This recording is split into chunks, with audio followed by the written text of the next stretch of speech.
into a lab.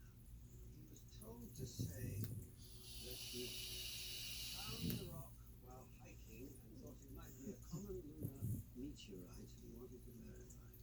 What lab? NASA. Okay, there is no way that anyone at NASA mistook that knockoff for a lunar meteorite. He was around the lab 12 years ago.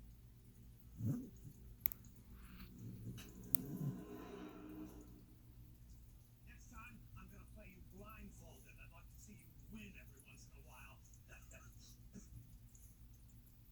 Hey, Jim, you know Zoe? And her relation Kim's. I've heard a lot about you.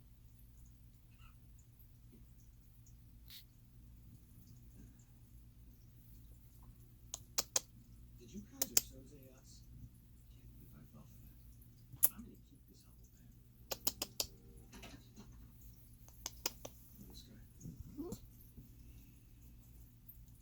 I already told your agents I didn't. I remember. The funny thing is, when we looked into the NASA rock verification lab that you used to run, this guy Hill was doing protective services in the building. Are you sure you